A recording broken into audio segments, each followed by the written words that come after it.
What a head, son! What a head! How's it, guys? This is Dayvy, FPL, and welcome back to the Fantasy Premier League video here on my channel. Now in this video, I'll be taking you guys through my very own wildcard draft for the upcoming Double Game Week 27. So yes, wildcards, the main hot topic at the moment. Is that a good thing? Is that a bad thing? Probably a bad thing. I think most people are looking at the Game Week 26 wildcard and seeing how it failed terribly. Now don't worry, just because it failed for the Game Week 26 wildcard, that doesn't mean that you guys using the chip this week will also fail. However, the teams are pretty similar. So in this video, I'll be going through the main talking points about the wildcard, the fixture schedule, should you guys still select Liverpool options, and then I'll conclude the video with actually giving you guys the financial outputs of the wildcard, going position by position, each price point, and then finally going over the actual team selection for the upcoming Double Game Week 27. Now if you guys did wildcard in Game Week 26, this might prove to be quite valuable, as you guys can look at this draft, see where the changes are, and then plan your transfers. And if you guys aren't planning to use the wildcard chip in Game Week 27, maybe this video convinces you otherwise. Now keep an open mind, I know the Game Week 26 wildcard didn't work out, but as mentioned earlier on, maybe in Game Week 27 it works out quite nicely. So if you guys do want to see how the draft looks, sit back, relax, and let's get straight into it. Now as I say with any kind of draft video, I always like to go over the fixtures. The fixtures are the bread and butter of any kind of draft, especially on the wildcard. So what I've done is I've brought up Ben Krellin's graphic from last week, so you guys will notice that Game Week 26 is still going to be here, but just ignore that column. So on a Game Week 27 wildcard, you're obviously going to prioritize the double game weeks and the blank Game Week 28, and maybe even take a little bit of a look at blank Game Week 32. Now blank Game Week 32's fixtures haven't been confirmed yet because of the FA Cup, and then the doubles in 34 have also not been confirmed yet as well. Now my recommendation, if you guys are going to choose to wildcard in Game Week 27, I think you guys should probably use the free hit in Game Week 32, as you're probably going to own a lot of those Brighton United assets. But that's not the kind of only strategy to go for. You guys would have seen last week that FPL is super situational, so if you guys don't want to free hit in 32, that's 100% fine. Now wildcard in Game Week 27 does kind of alleviate some problems. You are looking directly at next game week for blank Game Week 28, and therefore you can get a full starting 11 in that game week. Now there are a few teams that you guys should look out for because of Game Week 29. Those Leicester assets look like having a pretty good double. United also have a pretty good double though, and they also have a pretty nice game in 27 against Southampton at home. Now the one team I want you guys to focus on though is going to be those Liverpool assets, Bournemouth away in Game Week 27, lovely fixture on paper. We've seen them be in quite good form from Game Week 26, beating United 7-0, but will they continue to Bournemouth in Game Week 27? They then obviously have the blank game week and then have Chelsea and Man City in Game Week 29's double. Now Liverpool will probably be the biggest kind of team that you guys should look at. It's going to be a decision to make. Do you go for a Salah, a Darwin, a Trent, or do you go with none of them like most people did on the Game Week 26 wildcard? Other than that though, a big decision is going to be the Man City assets. Obviously all of us do own Erling Haaland. Do you guys want to keep him if you are wildcarding in Game Week 27? I've seen some people kind of drop him to an Ollie Watkins, who obviously has the fixture in blank Game Week 28 against Bournemouth. Then as a double game week in 29, so what you're getting is over the next 3 game weeks, you're getting 4 fixtures for Ollie Watkins versus Haaland, who only has 2. So I generally think the Liverpool debate as well as the kind of Haaland debate are the only differentiators between the wildcards from Game Week 26 to 27. Now added to that, you guys can also look at getting 11 blank game week options. That could also be fine. Now going back to the free hit in Game Week 32, I think that's a kind of decision that I would probably make if you guys are going to choose to wildcard, just because that allows you to load up on all these assets without worrying about the blank fixtures. If you guys want some initial blank projections, Man City, United and Brighton will probably blank, so just be wary if you guys do own those assets. Now the last team we want to focus on is going to also be a decision to make. It's going to be the Arsenal assets. They obviously had a pretty good game in 26 against Bournemouth, although they ended up kind of winning that game quite narrowly. But in Game Week 27, 28 and 29, they only have single game weeks. Therefore, if you guys choose to wildcard, you're probably going to drop 1 or 2 of their assets. Now they're kind of the team that I am slightly worried about on the wildcard, because like we saw with Liverpool, we transfer these assets out, but they actually might still perform pretty well. So yes, a little bit of a scary thought there. I know that coming from Game Week 26 wildcard, a lot of us are kind of scared of dropping these assets, but I guess with the high risk comes the high reward. Now before we get on to the actual draft, I want to give you guys a little bit of a rundown of one topic, and that's no Liverpool assets. So yes, I'm going to give you guys a spoiler alert here. No Liverpool assets found their way into my wildcard draft, and I'm going to explain a little bit why in this topic. Now I know what you guys are probably thinking. It's a very contentious point. No Liverpool assets after them winning 7-0 against Manchester United, but I'm kind of classifying that as a freak result. Now if you guys just look at the fixtures, obviously Bournemouth away is a great game in 27, but then blanking in 28 and having Man City and Chelsea in 29's double, I'd rather spread the funds a little bit. Now, I'm not saying those are bad options to go for. If you guys do want to go for a Salah or a Darwin as a 1 week punt, 100% fine, but just remember that you are using a free transfer at the end of the day. Now what I might do if you guys want to go for these Liverpool assets is, as I mentioned, go for a Darwin, go for a Salah, but pencil in a move to take them out in Game Week 28.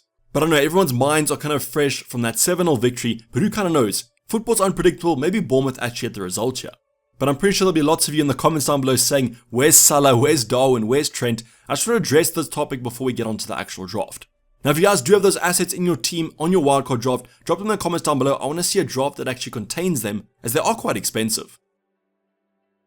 But now finally going on to the actual team, and as mentioned in the introduction, this is going to be the kind of financial analysis. I'll be going through each position, going from the most expensive option on the left to the least expensive option on the right. Now starting off with the goalkeepers, my goalkeeper pairing has changed from kind of going for Raya and also Kepa. I've gone for Raya and Areola in this draft. The reason I went for the West Ham goalie is that in Game Week 29 actually is a pretty respectable double game week. I know most of you might have been put off after them losing 4-0 or 5-0 to Brighton, whatever the score was at the end of the day, but I think West Ham should rebound from that. Now in terms of Raya, kind of a no-brainer there, has the double game week 27, has the double game week 29, and Brentford's defense doesn't look that shabby. Now going to the defensive department, and I've gone for Kieran Trippier as our most expensive defender here, kind of no-brainer there, has a fixture in 28, against Nottingham Forest away, great fixture on paper, and he still offers that attacking threat going forward. Now I've decided to pair him up, actually combo him with another Newcastle defender, that's going to be Fabian Schär at 5.1 million. Now yes, he actually missed game week 26, he suffered a concussion, but I do expect him to be back for game week 27. Now if you guys do look at the Newcastle defenders, he ranks up pretty high in kind of XG, and that's why he's a favourite of mine, and I wish I brought him in on my wildcard in 26. Then moving on to the kind of no-brainers here is Stupinan from Brighton. We saw with Robert Sanchez drop to the bench. You guys could go for Steele if you want to, but I prefer the attacking threat of a Stupinan, and you guys have so much money in the bank anyways. Now the one thing that was kind of noted was in the international break before double game week 29, he will be in Australia playing friendly matches, but let's hope that he returns in time for the game week. Now Brentford option of choice might be slightly controversial. I've gone for Henry, even though Pinnock last night scored a goal. I just believe Henry offers the more attacking threat, and he was a little bit unlucky not to get an assist off an Mbeumo chance. You guys could go for Ben Mee or Pinnock though, that's 100% fine position. I just prefer Henry's attacking threat. Now the final defender to go for is actually tripled up on the Newcastle defense. I've gone for Botman at 4.5 million. I just believe the Newcastle defense has pretty nice fixtures coming up. They are quite cheap at the end of the day, so you guys can bench them. But the key about them is they do play in that blank game week 28 fixture against Nottingham Forest away. So if you guys do go with this team, you guys will get a full starting 11, and this triple up in the Newcastle defense hopefully keeps a clean sheet. Now moving into the defensive department, and my most expensive midfielder is going to be quite a cheap one. It's Bukayo Saka at 8.4 million. So Saka will be the only Arsenal option I do own. I just believe he's the best Arsenal attacker to get. Yes, Martinelli looks like he's on pretty good form, and Odegaard looks pretty strong, but I just believe Saka's the one to go for. Now yes, he does have some single game weeks coming up, but you guys can take him out with one of those free transfers come double game week 29. Now Maddison would be a player I go for on the double game week 27 wildcard. Yes, your bench in this game week has Chelsea at home, but I just believe in the long run has some pretty good games. Now you guys would have seen that he did blank in game week 26, but if you guys do look at the stats, had great XG and XG involvement, and that's enough for me at 8.1 million. We then have Marcus Rashford after coming off that 7-0 loss to Liverpool. Pretty sure him and his squad will be fired up, and at his cheap price point, I think he's an absolute bargain still. He's a little bit of a no-brainer there, so let's go on to two options that aren't necessarily no-brainers. It's going to be which Brighton midfielders to go for. Now I decided to take a little bit of a cop-out here. I've gone for two assets that are in form or scored the most points in game week 26. It's McAllister and also Matoma. So yes, Solly March is a fine option to go for. I've in my personal team actually played him in game week 26, but I just believe it's so close between all of them, so might as well just choose the ones that scored the most points in game week 26. But as said earlier on, you guys can go for any of these assets. I believe all of them are good assets to go for. It's just quite hard to predict who's the best. Now finally going to our forward department, and as mentioned earlier on, I'll be going for Erling Haaland, but you guys can downgrade him to Ollie Watkins if you do prefer that transfer this week. Now what I would probably do is keep Erling Haaland for this game week, and the next game week transfer him out to Ollie Watkins with that free transfer. I just think with the effective ownership, you want to kind of suss it out a bit. You want to see how they're performing against Crystal Palace away. It's a fine fixture on paper there, and Erling Haaland should play the majority of minutes. Next up we have Harry Kane. Pretty good fixture for Harry Kane this game week. Nottingham Forest, surely he scores against them, and also has a great game next week against Southampton. Now I do believe Harry Kane is still worth going for on the wildcard, but if you guys do want to downgrade him and go for Mo Salah in the midfield department rather, that's also 100% fine. Then our final option, you probably predicted it, no brainer here, Ivan Toney. If you guys wildcard in 27, definitely have Ivan Toney on your draft. Because he escaped the yellow card last night, he should be fine for the double game week captaincy. So as you guys can see, the team looks pretty similar. There are one or two changes here from our own draft. I've gone for a triple up in Newcastle, changed my second goalkeeper to Areola. I've got Maddison now instead of Odegaard, but the rest of the team looks pretty similar. Now obviously that's just because the wildcard in 26 was meant for game week 27 to game week 29, so don't be too scared about the similarities.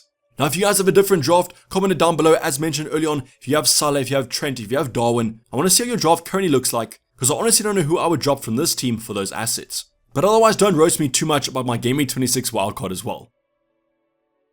Now finally going to the actual team selection, and I do apologize, I was slightly lazier. I just went over to the Fantasy Football Fix extension tool, went over to the planner, looked at Game Week 27 if I went for this draft, and it's going to be the current team selection that you guys see on screen. So on the bench, you almost hope that Newcastle don't keep a clean sheet against Wolves, because you got Shaw and Botman on the bench. Now Maddison, I'm 100% fine benching, as well as the West Ham goalkeeper, as I do believe Aston Villa are quite an attacking side. Now if you guys do look at the starting 11 though, it looks absolutely stacked here. We've got the 6 double game week options. I think that's enough. Brentford and Brighton are probably the teams I would look at, with Southampton a little bit of a distant third.